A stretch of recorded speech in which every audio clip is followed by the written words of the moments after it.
Right now, we're a bunch of loosey-goosey people out there doing our own thing in our own company without a lot of real robust methodology, trying to, by guess and by golly, do the best we can, all well-intended, but generally failures.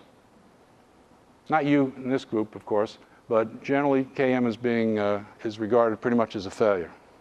So we need these kinds of things. If we're a real profession, we need to develop a proper methodology, which, by the way, the US Department of Defense spent probably close to $1 million building a proper KM methodology that's available to anybody in this room, available to anybody through the Department of Defense, but most of us don't even know about it. We go buy a book that has a 10-page methodology and follow it. Pardon? What is it? I'm sorry? Yeah, what is it? Where is the book? Just send me an email and I'll send it to you. No, it's not available in the public anyplace. It's no longer available anyplace. But those of us who worked on developing in the late 90s have access to it, and we freely give it out to anybody. We want KM to be a success.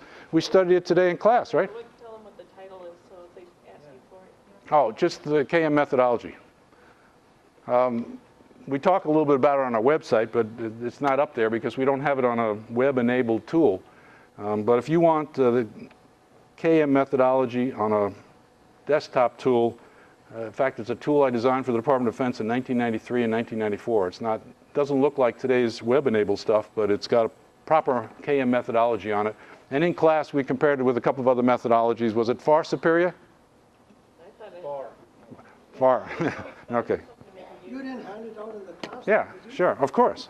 Did you? Yeah, of course. Among the notes? Yeah. I took that class, I don't remember. You must have slept through that one. Well, maybe I wasn't there that day.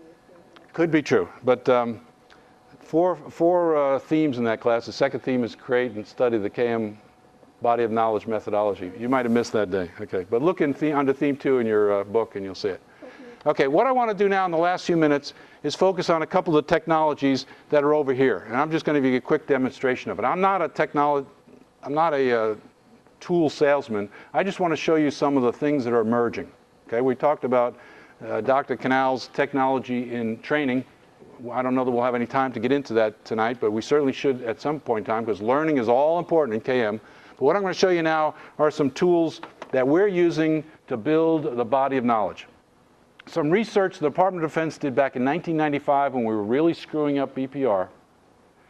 I know one company alone that took down $95 million in BPR consulting in 1995.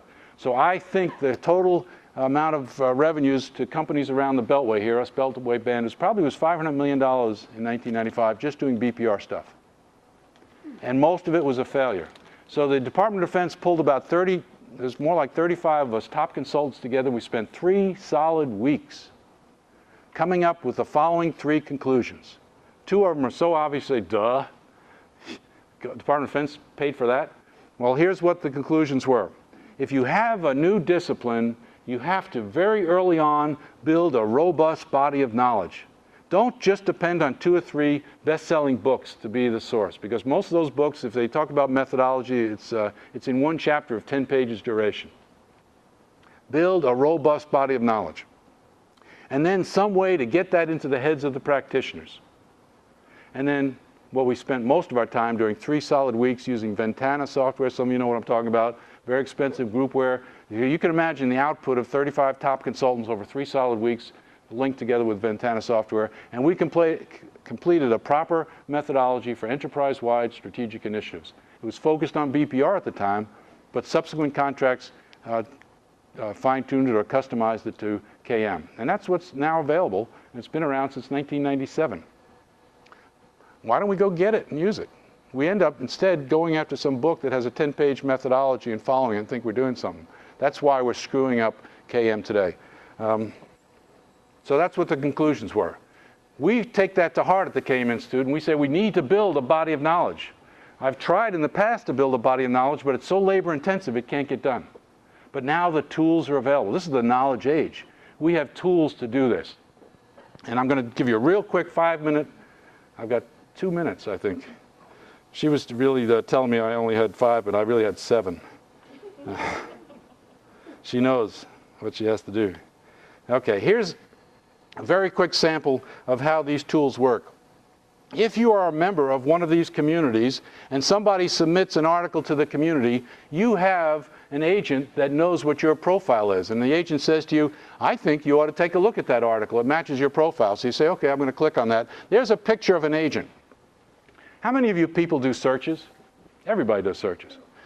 Everybody knows what Boolean strings are? In other words, you type in knowledge management, you get 90 million hits. If you type in knowledge management, whatever they require to make it a single term, like brackets or something, you may only get 20 million hits. How many people go much beyond 1 or 2 terms in a Boolean string? 2 of 3 of you. That's typical. These agents, I have a couple of, in fact, I have about 25 or 30 of these agents working, and some of them have 40 and 45 terms. I could, as a human, I could never have come up with that. How does an agent get so intelligent? It brings me back an article.